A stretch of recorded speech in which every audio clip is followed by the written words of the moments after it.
जय Hind students. I hope कि आप सभी लोग स्वस्थ होंगे। आप सभी की प्रिपरेशन अच्छी चल रही होगी।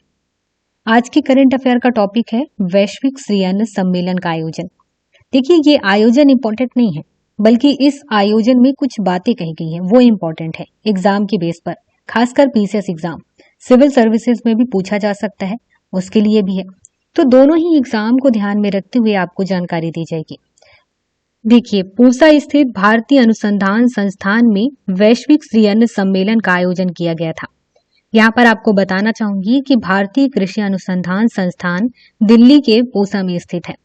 इस बारे में यहाँ पर बताया गया है और यहाँ पर वैश्विक स्त्रीअन्न सम्मेलन का आयोजन किया गया और इसका उद्घाटन प्रधानमंत्री नरेंद्र मोदी जी के द्वारा किया गया। इसके साथ ही आपको बता दूं कि यहाँ पर कई सारे लोग उपस्थित थे और यहीं पर जो वर्तमान के केंद्रीय कृषि मंत्री हैं वो भी उपस्थित थे।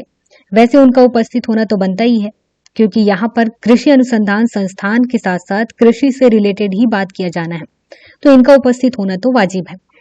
वर्तमान में जो केंद्रीय कृषि मंत्री हैं वो नरेंद्र सिंह तोमर हैं, ये याद रखें। देखिए, इस सम्मेलन का जो उद्देश्य था वो था खाद्य सुरक्षा एवं पोषण के प्रति लोगों को जागरूक करना। इसके अलावा ये भी जाने रहे कि इस सम्मेलन में 6 देशों के कृषि मंत्री, उसके अलावा 100 से अधिक देशों के कृषि विज्ञानी ने हिस्सा लिया था। ये आपके लिए आज के हिसाब से जो इम्पोर्टेंट है वो है। अब हम बात करते हैं एग्जाम से रिलेटेड आपके लिए क्या इम्पोर्टेंट है। अब इसके साथ ही संयुक्त राष्ट्र महासभा ने भारत की पहल पर 2023 को मिलेट वर्ष घोषित किया है। ये सबसे इम्पोर्टेंट है, क्योंकि इससे पहले कई बार इस टाइप के क्वेश्चन पूछा जा चुका है करंट अफेयर से कि मोटा अनाज किस वर्ष को घोषित किया गया है। यूपी पीसीएस में पूछा गया, एमपी पीसीएस में पूछा गया। तो इस तरीके से आपको ध्यान रखना है कि हो सकता है इससे भी क्वेश्चन पूछा जाए, तो आपको याद रखना है कि 2023 को मिलेट वर्ष घोषित किया गया है। किसके द्वारा? संयुक्त राष्ट्र महासभा के द्वारा।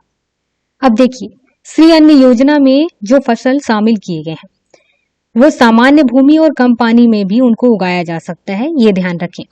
सिविल सर्विस एग्जाम में पूछा जा सकता है कि बताइए श्री अन्न योजना में जो जो फसलें शामिल की गई हैं उनकी क्या क्वालिटियां हैं, क्या विशेषताएं हैं, इनमें से कौन सा सही है, और फिर उसमें 3-4 ऑप्शंस दे सकते हैं। अगर ऑप्शंस में ये सब रहते हैं तो आप उन्हें सही या गलत के हिसाब से फिर टिक कर सकते हैं। जैसे कि जो फसल शामिल किए गए हैं उसकी सबसे पहली क्वालिटी ये है कि वो जो नॉर्मल भूमि है, नॉर्मल जमीन है, जहां पर पानी भी कम है, वहां पर भी उनको उगाया जा सकता है। दूसरा कि ये केमिकल से मुक्त है। तीसरा है कि इनके वजह से वहां की उर्वरा शक्ति बढ़ती है।